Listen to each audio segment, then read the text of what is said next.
अरे भाई, ये जन्म तू वृंदावन को दे दे।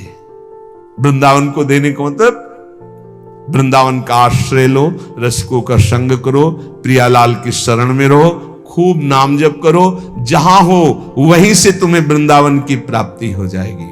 नाम जप मत भूलो, नाम जप निरंतर करो। हमारी हाथ जोड़कर प्रार्थना है, इस कलिकाल में अन्य कोई साधन इतनी दम नहीं रखता कि हम परमात्मा प्राप्ति करने में बहुत सहजता पूर्वक सफल हो जाए। बहुत कठिन है।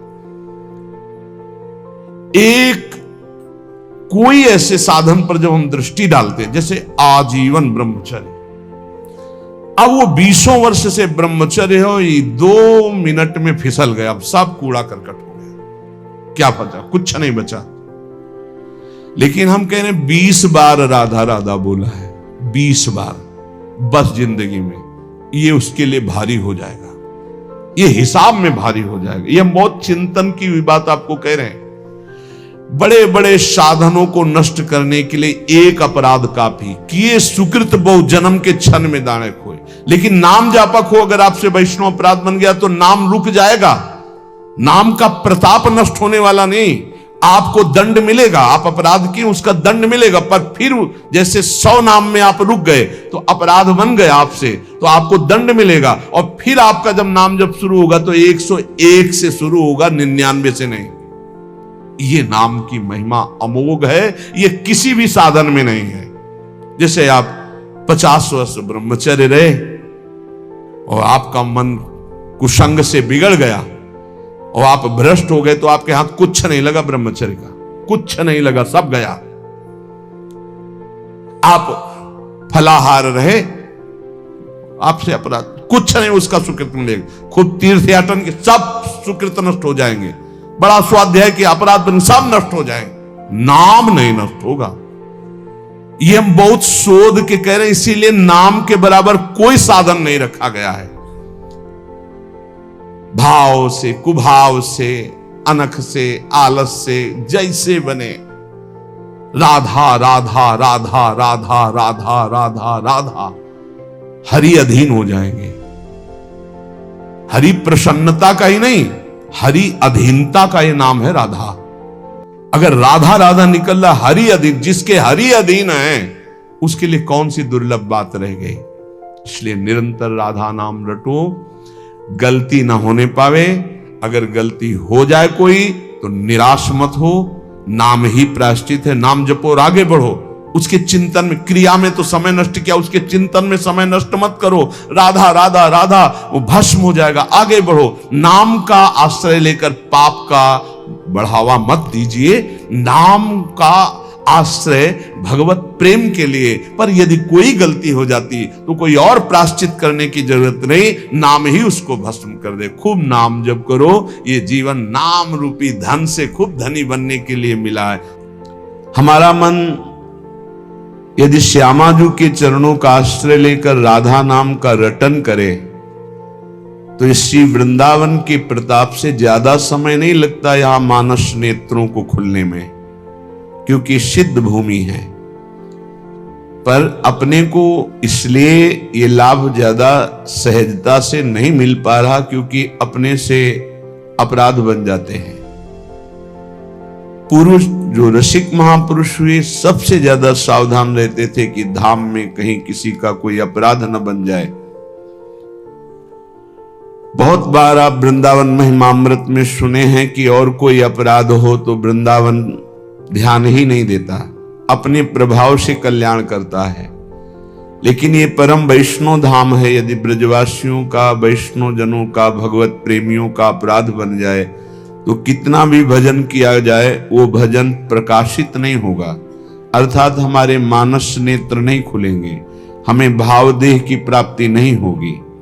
इसलिए अपने मन को नाम में निरंतर लगाया जाता है, तो नाम के प्रभाव से पहली बात तो अपराध बनेगा नहीं, और दूसरी बात बनेगा तो टिकेगा नहीं।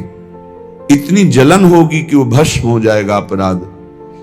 अब जब नाम निरंतर नहीं चलता और मनमानी आचरण होते हैं तो फिर वृंदावन एक पवित्र नगर जैसा दिखाई देता है, दिव्य धाम ऐसा अनुभव नहीं होता। इसलिए करो मन श्यामाजू सोनेहा, रहो तुम बैठ निज गेहा, पर करो तुम श्यामाजू से नेहा। चाहे जितनी दूर हो, आप हमारे प्रभु के नजदीक ही हैं। आप अपने घर में बैठ करके राधा राधा कहेंगे, श्यामाजू की शरण में रहेंगे, तो आपको बिल्कुल वृंदावन आपके नेत्रों में झलकेगा, आपके हृदय में प्रकाशित हो जाएगा। वृंदावन जड़ देश नहीं है, ये चैतन्य चिदानंद स्वरूप है। चिदानंद ये सर्वत्र प्रकाशित होने की सामर्थ्य रखता है। आप हजारों किलोमीटर दूर से वृंदावन का आश्रय लेकर राधा नाम रटे, प्रियाजू के चरणों की शरण में हो जाएं, तो आपको अनुभव हो जाएगा कि क्या राधा नाम की महिमा है और क्या प्रियाजू के गोरे चरणारविंद के आश्रय का प्रभाव है। हे मन, तुम कहीं भी हो, भागने की जरूरत नहीं। इसे बहुत अच्छे से समझा जाए। आप कहीं भी विश्व में भागकर चले जाएं, यदि भजन नहीं हो रहा तो आपका मन निर्विकार नहीं होगा, और विकारी है तो आप गंगा में खड़े होकर भी शांति नहीं पाएंगे।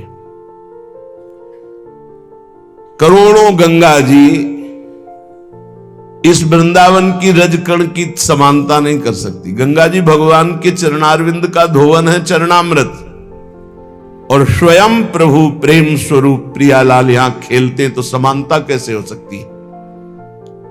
क्या आपको वृंदावन में जो वृंदावन का प्रभाव है अनुभव में आ रहा है? हर समय प्रेम उमगन, हर समय रूप माधुरी की छकन नहीं है। क्यों? क्योंकि नाम जप नहीं। जितना नाम जप करेंगे उतना ही प्रकाश होगा, और वो यहां आप आओ या ना आओ।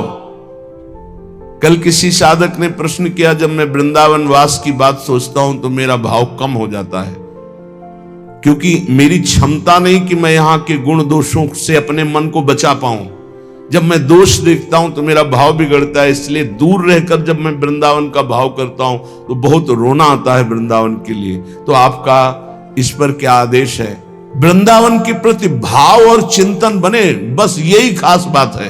रहो दूर, वृंदावन को चिंतवन यह दीप और बार, कोटि जन्म के अघतमय काट करे उजियार। और यहां बसकर दूसरों पर दोष दर्शन करके निंदा आदि करोगे तो पतन हो जाएगा। ठीक है, तुम कभी मत आओ, दूर रहो, सत्संग सुनो, वृंदावन का भाव करो। एक दिन ऐसा आएगा कि रोकर भाग कर आओगे, तब तुम्हें वृंदावन अपने प्रभाव से प्रभावित करके चिदानंद दृष्टि देगा। खूब पहले भजन करो। ये कोई साधन भूमि नहीं है, ये सिद्ध भूमि है, ये प्रेम भूमि है। यदि आपका भाव बिगड़ता हो तो हम कह रहे भाव बनाओ। भावोत्सवेन भजताम रस कामधेनुम, जैसे बने वैसे भाव बनाओ। और अगर ये भाव बन जाए कि वृंदावन के बिना हम जी नहीं सकते, तब तो हो गया। फिर क्या है? फिर कोई जरूरत नहीं। बिल्कुल बिल्कुल आप समझ लो, कोई जरूरत नहीं किसी साधन की। सब इसी भाव से ऐसे दिव्य साधन होते रहेंगे जो कोई अहंकारी कर ही नहीं सकता साधन। हमारी प्रार्थना मान लो कलिकाल है, इस कलिकाल में बहुत जोर की कृपा की आंधी चली है, निकल चलो। गोरे चरणारविंद के प्रभाव से निकल चलो। श्रीधाम वृंदावन में बैठ के कहते हैं, बोले सत्य बोलना है तो मंदिर में चढ़ के बोलो। करोड़ों मंदिर यहां की समानता नहीं कर सकते, क्योंकि यहां एक कण की आकांक्षा शिव सनकादि करते हैं। यहां के एक रज कण की आकांक्षा जिनके मंदिर बनते हैं वो प्रभु करते हैं। औरों की तो बात जाने दो, जिनके चरण रखने की चौकी को ये सब नमस्कार करते। ध्येयम सदा परिभवम अभीष्ट दोहम तीर्थास्पदम शिव विरंत्यनुतम शरण्यम, वो स्वयं प्रभु प्रिया चरण रज जान के लुठत रसिक सिरमौर। तो यहाँ के समान हम यहाँ बैठ के बोल रहे हैं। और यमुना जी का पावन पुलिन है जहां आप बैठे हो। पहले यमुना जी परिक्रमा मार्ग के समीप से ही बहती थी, कालीदेह में देख लो, तो ये यमुना की धारा में ही बैठे हो। और यहां हम कह रहे हैं कि गोरे चरणारविंद का ठसक हृदय में केवल आ जाए हमारे माई श्यामाजू को राज, वो पद मिलेगा जो बड़े बड़े योगी और मुनियों ने वांछना की पर पाए नहीं, क्योंकि तप प्रधान। और यहां ना हमारे पास तपस्या न साधना है, हम जैसे हैं श्यामाजू के हैं, बस इस बात से मिल जाएगी। मानव देह मिल गई है, अब भगवत प्राप्ति कर लो। पता नहीं आगे कौन सी योनि में जाना पड़े, पता नहीं। बड़ा आश्चर्य होता है, बहुत जन्म व्यतीत हो गए इन्हीं भोगों को भोगते, फिर भी ये नीच मन उन्हीं भोगों में जाता है, श्यामाजू की तरफ नहीं जा रहा, नाम में निरंतर नहीं लग रहा, भोग चिंतन निरंतर करने के लिए राजी है। प्रपंच देखते देखते आंखें खराब हो गई, चश्मा लगाने लगे, नंबर बदलने लगे, फिर भी प्रपंच देखना अच्छा लगता है। ये नहीं कि थोड़ी देर प्रपंचातीत चिंतन करने के लिए हमारे नेत्र मूंद जाए, सच्चिदानंद का चिंतन करते हुए आनंद में उमगे, होश में हो जाओ। ये मानव देह ही ऐसी है जिसमें आप अपना कल्याण कर सकते हैं, सुख सामग्री एकत्रित कर सकते हैं। नाम जप, ठाकुर सेवा, संत सेवा, गौ सेवा, चराचर जगत की सेवा की भावना, परहित सरिस धर्म नहीं भाई, ये इकट्ठा करने आए हो, भगवत प्राप्ति करने आए हो, तो यहां पाप इकट्ठा कर रहा है। मन कितना नीच है, भोग चिंतन कर रहा है, दूसरों को दुख दे रहा है, छलिया दूसरों के साथ छल कर रहा है। तो कह रहे ना जाने योनि फिर केहा, कौन सी योनि मिलेगी पता नहीं, वही चतुर है संसार में। गोस्वामी तुलसीदास जी कह रहे चतुर कौन, तो रामई भजई ते चतुर नर। क्या चतुरता, संसार में रहते हुए, संसार के कार्य करते हुए, संसारी पुरुष जैसा बर्ताव करते हुए, अंदर ही अंदर राधा राधा राधा राधा, परम चतुरता। बचा ले गए अपने आप को, कोई प्रपंच आपको बांध नहीं पाएगा। राधा नाम चल रहा है, हर बात डिलीट होती चली जाएगी, मन निर्मल होता चला जाएगा।